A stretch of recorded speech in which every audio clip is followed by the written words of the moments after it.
கர்த்தருடைய நாமம் மகிமைப்படுவதாக. ஆண்டவரும் அருமை இரட்சகருமாகிய இயேசுவின் நாமத்தினாலே இந்த புதிய நாளிலே கூட நான் கர்த்தரை ஸ்தோத்தரிக்கிறேன். இந்த நாளில கூட நம் ஆண்டவராக இயேசு கிறிஸ்து நம்மோடு கூட பேசும்படி கேட்போம். ஏசப்பா, எங்களோடு ஒவ்வொரு நாளும் பேசிக்கிட்டு இருக்கீங்கப்பா, எங்களோடு பேசுங்கப்பா. ஒவ்வொரு வார்த்தையிலும் உயிர் இருக்கிறது ஆண்டவர். இந்த உயிருள்ள வார்த்தையை நாங்கள் படிக்கும்போது எங்களோட வாழ்க்கையில் உயிர்ப்பிக்கப்படட்டும். இயேசுவின் நாமத்தின் பிதாவே, ஆமென். எடுத்து வாசிப்போம். 2 கொரிந்தியர் 10ஆம் அதிகாரம், அதுல 5ஆம் வசனத்தை கூட வாசிப்போம். அவைகளால் நாங்கள் தர்க்கங்களையும் தேவனை அறிகிற அறிவுக்கு விரோதமாய் எழும்புகிற எல்லா மேட்டின்மையும் நிர்மூலமாக்கி எந்த எண்ணத்தையும் கிறிஸ்துவுக்கு கீழ்ப்படுத்தி சிறைப்படுத்துவர்களாக இருக்கிறோம். எந்த எண்ணத்தையும். இன்னைக்கு நம்முடைய வாழ்க்கையில எவ்வளவோ போராட்டங்கள், எவ்வளவோ சிந்தனைகள், அந்த சிந்தையை நம்மள வாழ்க்கையில வாழ விடாதபடிக்கு நம்மளை கலங்க வைக்கிற காரியங்கள். அந்த காரியத்தை மறக்கிறேன்னு நினைக்கிறேன், என்னால மறக்க முடியல. இந்த துக்கத்தை என்னை விட்டு நீங்க முடியும்னு மறக்கிறேன், ஆனா நீங்க மாட்டேது. நான் என்ன செய்வேன்னு தெரியல சொல்லு. நான் ஒரு குடும்பத்தை கூட அருமையா பார்த்தேன். அவன் சொன்னாங்க, இந்த சிந்தை என்னை விட்டு மாற மாட்டேது, இந்த நினைவு எனக்கு மறுபடியும் வந்துகிட்டே இருக்கு, எனக்காக ஜெபம் பண்ணுங்க பாஸ்டர் அப்படின்னா. அப்ப நான் சொன்னேன், இந்த வசனத்தை சொன்னேன், இந்த வசனத்தை நீங்க சொல்லி ஜெபம் பண்ணுங்க, இந்த வசனத்தை நீங்க சொல்லி ஜெபம் பண்ணுங்க, நிச்சயமா அந்த எண்ணத்திலிருந்து கர்த்தர் உங்களுக்கு விடுதலை தருவார் அப்படின்னு சொன்னேன். அப்படியே ஜெபம் பண்ணாங்க. அந்த எந்த எண்ணத்தையும் கிறிஸ்துவுக்கு நீங்க கீழ்ப்படுத்த முடியும். உங்களுக்கு கீழ்ப்படியும். ரிமோட் உங்க கையில் தான் இருக்கு, உங்க செல்போன் உங்கள்கிட்ட தான் இருக்கு. உங்களால் கோபத்தை அடக்க முடியும், உங்களால் சந்தோஷமா இருக்க முடியும். தேவன் கூட வார்த்தையை வடிக்கும் பொழுது, வாசிக்கும் பொழுது உங்களால் சந்தோஷமா இருக்க முடியும். எந்த எண்ணத்தையும் நீங்க சிறைப்பிடிக்க முடியும். தேவையில்லாத சிந்தையை நீங்க போட்டு மனசை போட்டு குழப்பாதீங்க. அவங்க அப்படி இருக்குமோ, நம்ம எதிர்காலம் அப்படி இருக்குமோ, நம்முடைய பிள்ளைகள் அப்படி இருக்குமோ, நம்முடைய குடும்பங்கள் எப்படி இருக்குமோ, நம்முடைய தொழில் எப்படி இருக்குமோன்னு சொல்லி அதன் காலத்தை ஒரு நேர்த்தியாய் செய்கிறவர், அவர் வழி நடத்துகிற ஆண்டவர்.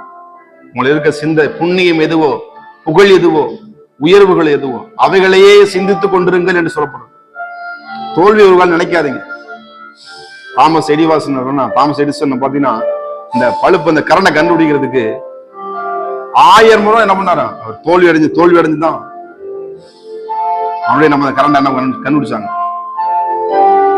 நினைச்சு எடா இவ்வளவு நாள் நம்ம செஞ்சு நம்ம தோல்வி அடைஞ்சிட்டோமே சொல்லிட்டு அதே சிந்தனைகளை மறுபடியும் முயற்சி பண்ணி தேவனுடைய பலத்தில் வச்சு தாமஸ் எடிசன் அரணை கரண்ட், வீட்டுல எல்லாம் கரண்ட் சுவிட்ச் போட்ட கரண்ட் எரியுது. உங்க வாழ்க்கையிலும் அந்த வெளிச்சத்தை தேவன் தருவார்.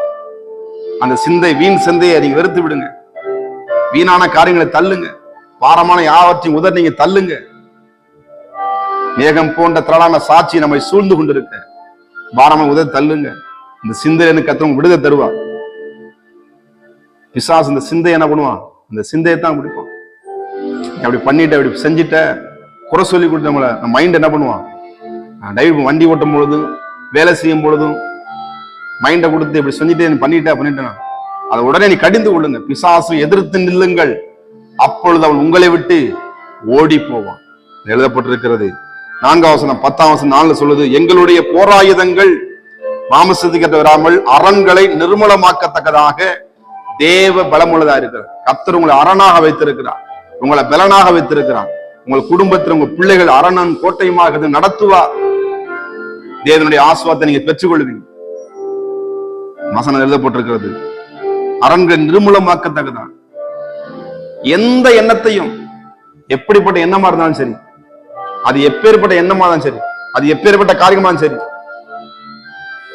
மனுஷனால கூடாத காரியம் என் தேவனால எல்லாம் கூடும்.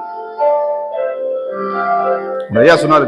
இன்னொரு இடத்துல பார்க்கும்போது ஒரு வாலிபன் எப்ப பார்த்தாலும் அந்த சிந்தை வந்துட்டே, அந்த பேக் எடுக்கும்போது சிந்தனை வந்துருக்கு, ஏதோ தொலைச்சிட்டாரு, அந்த சிந்தை எனக்கு வந்துட்டே இருக்கு, நான் தற்கொலை பண்ண போல அப்படின்னா. அப்ப அந்த வசனத்தை சொல்லி அவங்க ஜெபம் பண்ணும் பொழுது அந்த தற்கொலை நாவிலிருந்து விடுதலையாக்கப்பட்டார். எத்தனை பேர் சரியா படிக்க முடியல, சரியான வாழ்க்கை வாழ்ந்த கடனை கட்ட முடியலன்னு சொல்லி நீங்க அநேக ஆசீர்வாதமா இருப்பீங்க. நீ கடன் கொடுப்பீங்க, கடன் வாங்காத இருப்பீங்க, நீங்க சந்தோஷமா இருப்பீங்க, உங்கள் துக்கம் சந்தோஷமாய் மாறும்.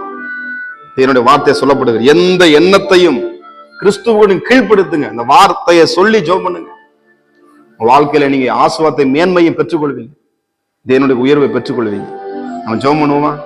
பரிசுத்தம் கிருபை நிறைந்த நல்ல தகப்பனே, ஆண்டவரே ஸ்தோத்திர, எந்த எண்ணத்தையும் கிறிஸ்துவுக்கு கீழ்ப்படத்தக்கதா ஆண்டவரே நீங்க எல்லாவற்றையும் கீழ்ப்படுத்துறீங்க. வானம் உனக்கு சிங்காசனம், பூமி உனக்கு பாதபடி என்று சொன்னீங்க. எங்களுக்காக ஆண்டவரே நாங்கள் தேவையில்லாத சிந்தையை சிந்திக்கும் பொழுது தேவையில்லாம அப்பா எங்களுக்காக முள்முடி சுமந்தீரே, பிள்ளைகளுக்காக முள்முடி சுட்டப்பட்டீரே. 32 தேள் கொத்துனா எப்படி வலிக்கும் அவ்வளவு கொடிய வேதனையை நீங்க பட்டீங்க ஆண்டவரே. எங்களுடைய சிந்தை ஆண்டவரே வீணான சிந்தையை விலைக்கு பாதுகாத்துள்ளோம் ஐயா. எங்களை வழி நடத்துங்க ஆண்டவரே. உங்களுடைய பிள்ளைகளுடைய வாழ்க்கையில் வெளிச்சம் உண்டாகட்டும், இந்த பிடியிலிருந்து விடுதலை உண்டாகட்டும். என் பிள்ளைகளை அரணும் கோட்டையுமா நடத்தப்படுறதா எங்களுடைய போராயுதங்கள் அரண்களை நிர்மூலமாக்குது, எல்லாவற்றையும் நிர்மூலமாக்கி ஜெயமாக வாழ்க்கை வாழ உதவி செய்யுங்க. குதிரை யுத்த நாளுக்கு ஆயத்தமாக்கப்படும் ஜெயமோ கர்த்தராலே வரும் என்று பார்த்தேன்படி உங்களுடைய பிள்ளைகளை பலப்படுத்துங்க, ஆசீர்வதிங்க. இயேசுவின் நாமத்தின் பிதாவே ஆமென். God plus. கர்த்தர் உங்களை ஆசீர்வதிப்பாராக.